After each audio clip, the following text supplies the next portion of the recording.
so let's just change the law. I mean, the law is the law. We have to have a rule of law, and we have to expect citizens to abide by that rule of law. But we also have to expect government to abide by that rule of law. It sounds like they didn't do that in this case. Yeah, I always thought after I heard that, it's very inconvenient for me to pay my income taxes. And I was thinking, it'd be nice if I could just say it's inconvenient and I don't want to do it. That wouldn't be good, though. I would imagine that the IRS would be knocking on your door very soon. I imagine they would. That's right. Yeah. Well, interesting. Okay, so what happened with the lawsuit? What was the end result? So the local judge found against us, and so the issue was on the ballot, but the votes weren't counted. And then we appealed to the Kentucky Supreme Court, and the Kentucky Supreme Court held against us, basically for the same reasons.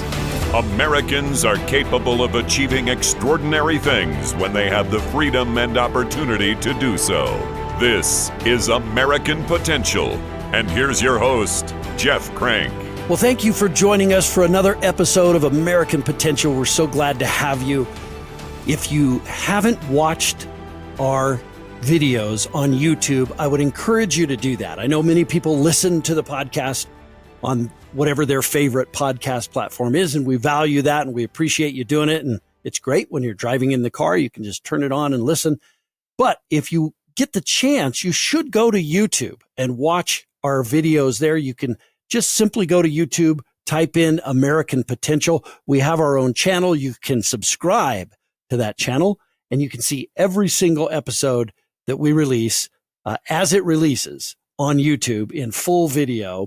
And you just have to deal with looking at me, which is, I get it. It's a challenge, but then you get to watch the video of the guests as well. So that's great. But listen, thanks for joining us. Today's guest definitely embodies the phrase, you may have won the battle, but not the war. Now that may sound bad, but winning those small battles can still make a difference and can affect change. When her local school board passed a property tax increase, she wanted to do something about it so voters could have their voice heard on whether or not they wanted an increase in their property taxes. Now, to have the question put on the ballot, she needed to gather signatures for a petition. So she got to work.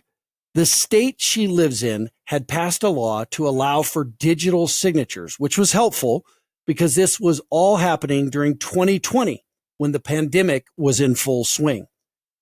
After gathering paper and digital signatures, they submitted the petition to the county clerk's office.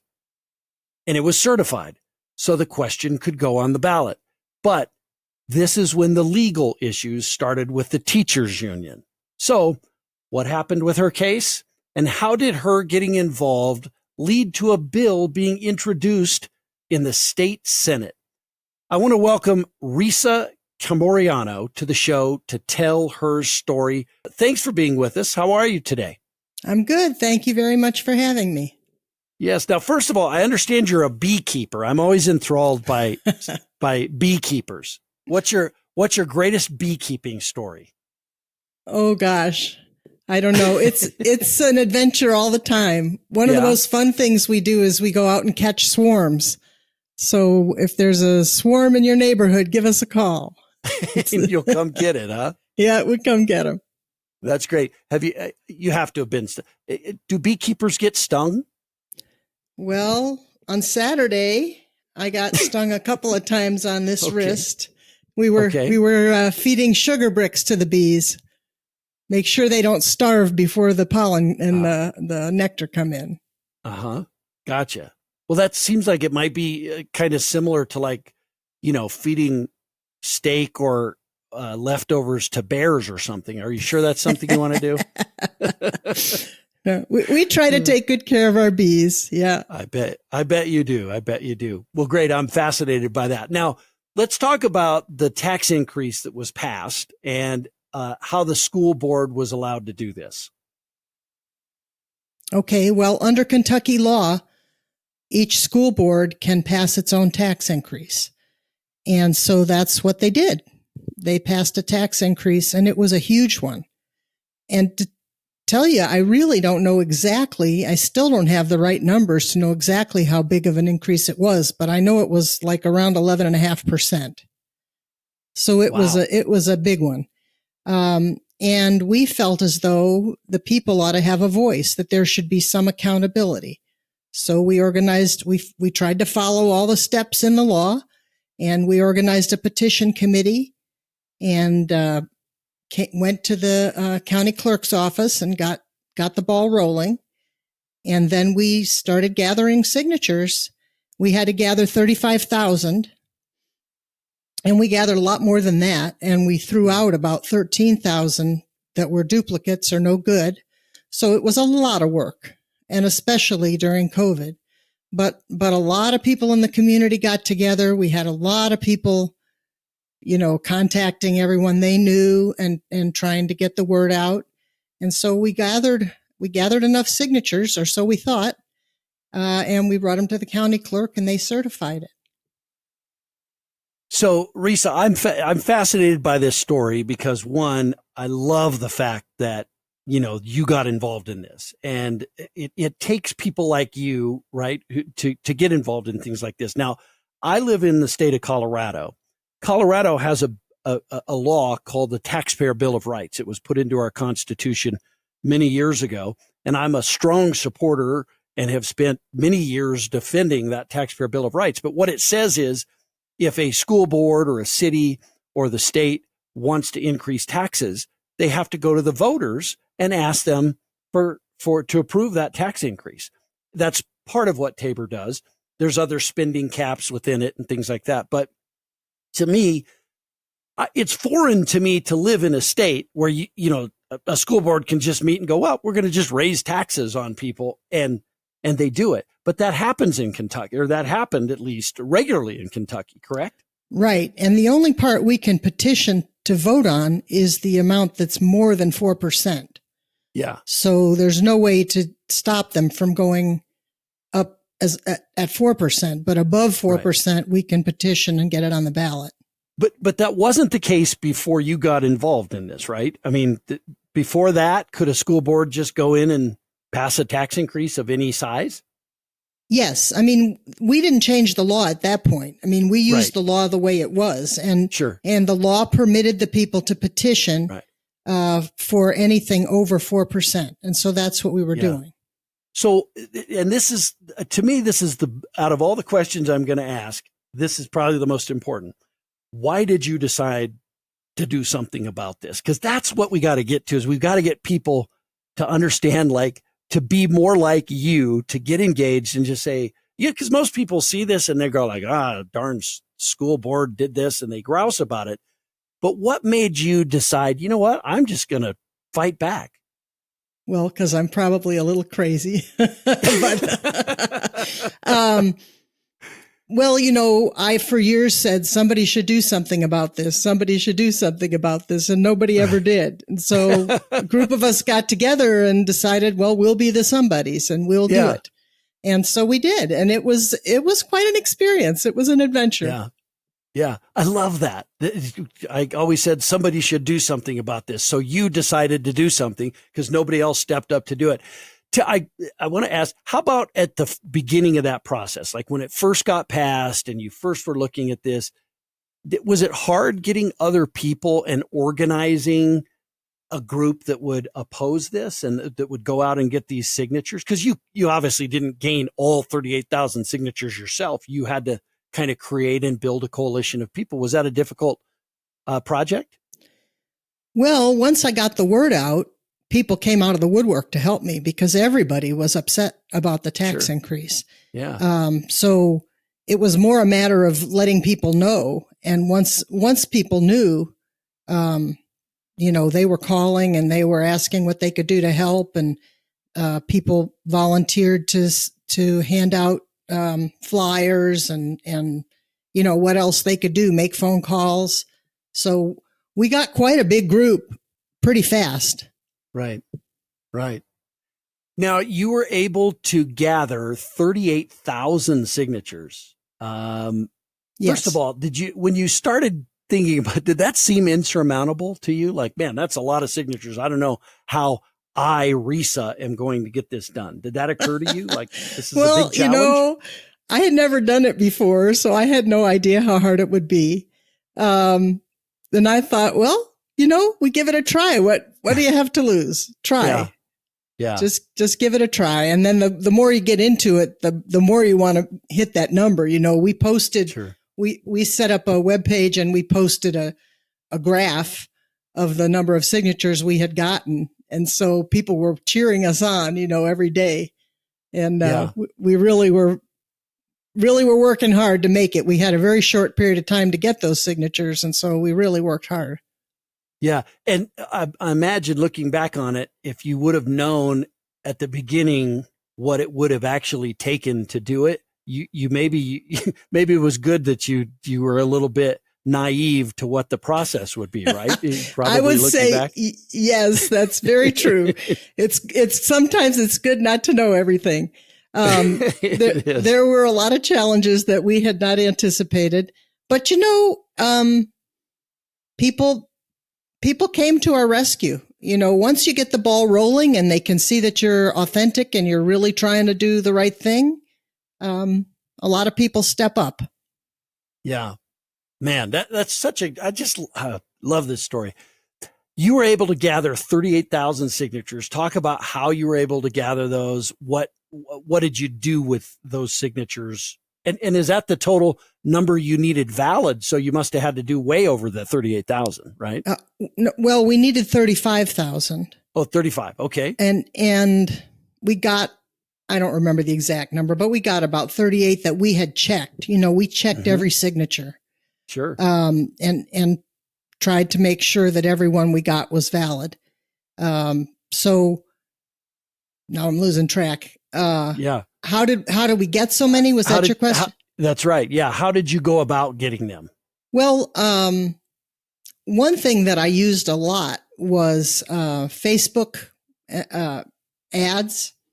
And I just paid for a bunch of Facebook ads and tried to direct them to the people in our county, and particularly to older people, because older people own their homes and they were paying those taxes out of their pocket rather than out of an escrow account.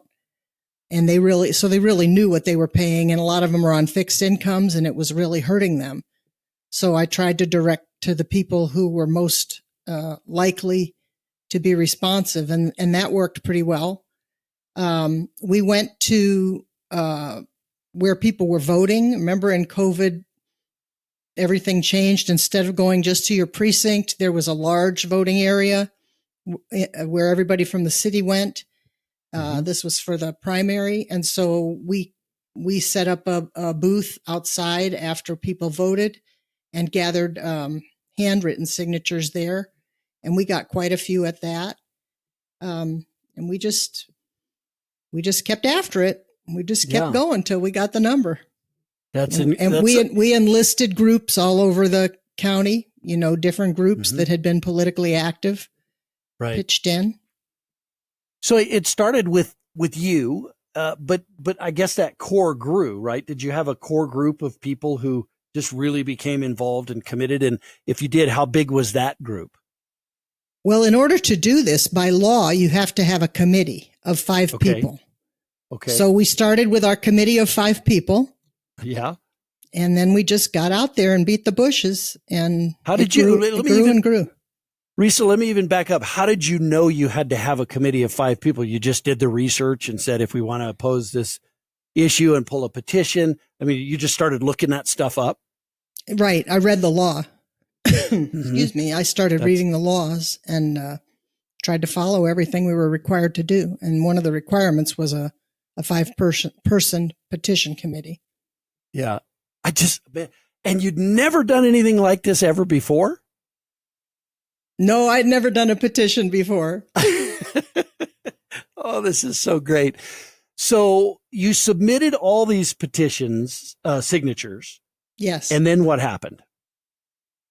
Well, then they went to the county clerk's office, and then the county clerk had to take some time to review all of them. It takes a long time to look at, 38,000 signatures and check them against the voter rolls, make sure that they were all people that were registered to vote in the county. And So the county clerk did their work, and then they certified our petition. And so that put it on the ballot. Okay. Now, why did the court system say your petition, though, was not valid? Let's talk about that. Well, once it got certified, then the school board and the teachers union came after them. They sued to have that overturned. Because they wanted more of your money, Resa. Right. Yes. Well, Yeah. I think that's why beekeeping came up. I think the school board and the teachers union kind of acted a lot like bees that, you're robbing their honey. But the thing is, it's not their honey. It's our money.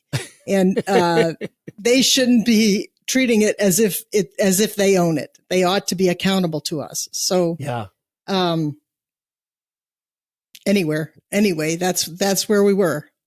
Do you believe, so the school board, and I don't know what your thoughts are on this, but I'll ask the question. So the school board actually, passed the tax increase. They voted for the tax increase. And then after you submitted the petitions, do you believe that the school board members were talking with the union and had the union kind of go do the dirty work for them of challenging the signatures, or no? Do you have any thoughts on that? The union was in charge of the whole thing. The union funded it. The union ran the lawsuit. Yes. And was the school board, how about the school board itself? Was it kind of a pro-union school board? Our school board is handpicked by the union. Oh, okay. The union puts $150,000 or more into each school board race to make sure that they get their handpicked people elected. Wow. Yeah. So every person on the school board, is basically accountable to the union, not to the taxpayers, not to the voters, but to the union. Yeah. Wow. It sounds like again, this is why a law like we have in Colorado, where there's a taxpayer bill of rights, is so important, because it prohibits that kind of collusion between a union and a school board to increase taxes, because the voters have to have a say in a state like Colorado. And that's why, I'm such a big supporter of that law. This is amazing. So, go ahead.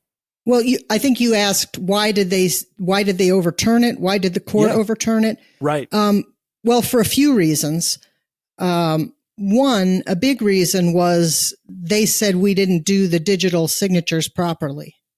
And this had never been done before, because the law had just recently been changed to allow digital signatures. So there was really no clear set of instructions on how to do a digital petition.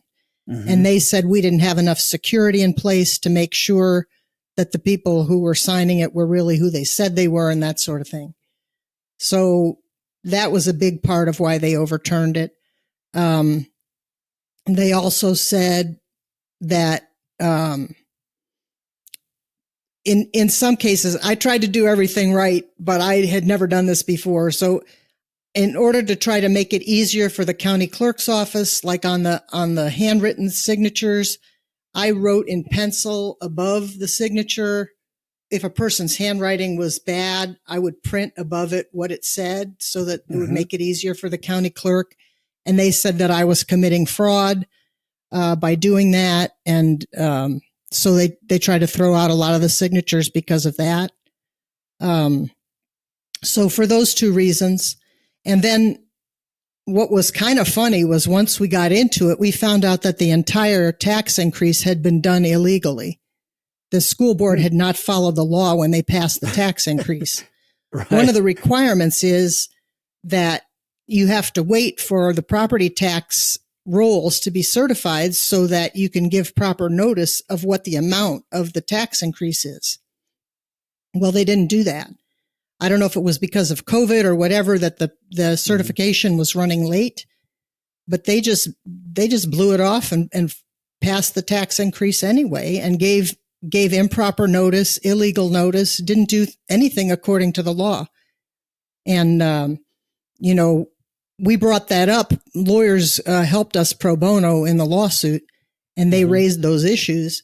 And the court just said, well, it would have been inconvenient for them to follow the law, and surely the legislature wouldn't have wanted to make it inconvenient. And so it was all okay. Yeah. Well, we've heard that before about COVID, right? It would just be inconvenient for them to follow the law. So let's just change the law. I mean, the law is the law. We have to have a rule of law, and we have to expect citizens to abide by that rule of law. But we also have to expect government to abide by that rule of law. It sounds like they didn't do that in this case. Yeah. I always thought after I heard that, it's very inconvenient for me to pay my income taxes. And I was thinking, it'd be nice if I could just say it's inconvenient and I don't want to do it. That wouldn't be good, though. I would imagine that the IRS would be knocking on your door very soon. I imagine they would. That's right. That's right. Yeah. Yeah. Well, interesting. Okay. So what happened with the lawsuit? What was the end result? So the local judge found against us. And so the issue was on the ballot, but the votes weren't counted. And then we appealed to the Kentucky Supreme Court, and the Kentucky Supreme Court held against us, basically for the same reasons. Fortunately, they gave sort of some suggestions as to how to do a digital petition in the future. So that helps guide people going forward. But they also basically said it was okay they agreed that the school board had violated the law, but they said that was okay. And so they let them get away with it. Yeah. That's amazing. So as a result of all of that, we already have made some changes in the law. Our legislature has made some changes based on having seen our suffering and what we went through. Right. So they changed the number of signatures down to 5,000. Mm-hmm. So from 38,000 down to 5,000. Yes, which is much more feasible. Also, when people sign the petition, they had to put down their entire birth date, and a lot of people don't want to do that. They're afraid of, identity theft and that sort of thing. So they changed it to the birth month, which should make it a lot easier. And just now we have a bill in front of the legislature to make it clear to all the courts that the legislature really did mean what it said. That you can't just blow off the law because it's inconvenient. So they're going to be, I hope, passing a law this term to say that. Yeah, which you would think wouldn't necessarily be necessary. You would think if a legislature and a governor signs a bill into law that says this is the law, that just should be the law. But now you have to say we really mean it. We really, really, really mean it. Yeah. Right. So when I talked about in the introduction, you maybe lost the battle, but you didn't lose the war. This whole change came about because you decided to get involved in this. All of these other folks came alongside you and really pushed this effort forward. And it showed us a flaw in the system. And it seems like, and then, with the legislature, did you help push the legislature to change the law? Yes. Well, one legislator who watched us go through all this actually came up with the suggestions, and then I worked with him to get that through. And in 2023, the school board was ready to do another big hike. And I started posting on Facebook, I guess it's time to do another petition, and they immediately backed off. They said, we're not going to go above the 4% this year. Oh, okay. So we didn't lose altogether. Yeah, you didn't. So we talked about that a little bit. So the legislature introduced a bill, lowers the signature threshold to 5,000, but then it also requires that if a tax hike is above a 4% increase, it has to go to the voters. Is that right? Oh, now that's a new one that's in front of the legislature this year. Okay, gotcha. That's a new one. And, wouldn't that be wonderful? I mean, that's how it ought to be. That's really how it ought to be, that if you go above 4%, you go to the voters every time. Yeah. Yeah. I will tell you, watching what's happened in Colorado, that they will try and sneak around that. They will do a 3.9% tax hike. Oh, sure. Then next year they'll come back and do another 3.9 tax hike. and they'll get it eventually. But it is definitely progress if you can get that provision in law. That's gigantic progress. It would be fantastic if we could get that. Yes. Yeah. So let's talk about that bill. Are you working? Obviously, you're working on with the legislature to try and get that through the legislature and signed by the governor. I had not gotten involved in that one. Nobody contacted me. I just kind of found out about it, so I had not been involved in it. This session, I've been involved a lot in school choice. We need a constitutional amendment for school choice. So that's where my focus had been this year. But I definitely am supportive of that proposal, and would love to see it come to pass. Well, it would seem to me that if they want it to pass, they better get Resa involved. That's kind of what I'm thinking. I wish I were that powerful. Well, I don't know. It sounds like their school board may think you are that powerful. That's a good thing. They pull out the big guns against us. That's for sure. The lawyers that handled our case pro bono said that they probably spent, gosh, I don't know, $1 million on the lawsuit. Wow. And was that the teachers union money or was that taxpayer money to fight teachers union money? Yeah. Yeah. Mm-hmm. Wow. That's incredible. Well, that's amazing, and I'm glad to hear that you're working on school choice. We talk about that a lot on this show, and how important that is, and that also helps break up some of the monopoly of these school districts. Absolutely. And the collusion you see between unions and school boards in a lot of cases to increase taxes. So that is great that you're doing that. I hope you're making progress there too. We're working on trying to get the right language. Got to get the right language, and then everybody get behind it. Yep. Great. Yeah. Well, I got to tell you, out of all the episodes I've done, this has to be in my top 10 because I love the fact, I mean, we've done 150 episodes or so, but I love the fact that, it's just a story of an ordinary citizen who said, that just doesn't seem right. I'm not going to take that. And you fight back. And I think of all the decades of tax increases that happened before it, that nobody like you stood up and said, no, not going to do this. And if somebody had, how much more impact that would have had years before. Better late than never. Oh, yeah, this is great. What advice would you give to someone if they're thinking about getting involved in an issue like this? Get as many resources as you can together. Get as many people as you can, as much money as you can, and then just give it your best shot. What do you have to lose? Yeah, right. And to the point, and I think it was one of the first questions I asked you, looking back on it, it's good. You said it was good that you didn't know everything you now know about the process. Sometimes you just have to say, I'm going to jump. I'm going to do this. Yes. And I'm going to take the risk and get involved. Yes. But you can really make change if you aren't afraid of failing, or if you aren't afraid of, just getting out there, rolling up your sleeves and getting it done. Absolutely. And, that's kind of what we said at the beginning. If we don't succeed, we're no worse off than we were when we started. We got to give it a shot. Right.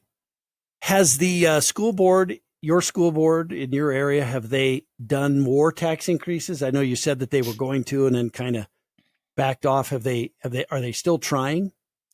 Oh, yes. They're going up to the 4% every time. But they're not going over it. They intended to, they said they would, but when we started making a little noise, they backed right off. So, we're having an impact just by being here. You definitely are. And like I said, you'll have to watch them because I'm guaranteeing you the politicians in Kentucky are no different than the politicians in Colorado, and they will find ways around it. I will tell you, in Colorado, with that Taxpayer Bill of Rights, it applies to taxes, but it doesn't apply to fees. So guess what politicians did, Resa? They just started calling every tax increase a fee increase. How about that? They're rascals sometimes. So I'm glad that we have people like you, Resa, to hold them accountable. What a great story. Anything else you'd like to add? Well, AFP helped us. Great. in our fight. They did a lot of text messages reaching people to try to get them to sign. So we appreciate that. And I had taken AFP training some years back, which helped me as well. So Thank you all for all of that. Well, and that's a great point. Let me ask you that. I mean, because you took that, did that give you some confidence to maybe move forward in this, or feel like you already had the tools, or you were equipped with the tools to help take this on? I think it helped. I think every bit of experience you get, the more you learn, the better you can do things. Yeah. Yeah.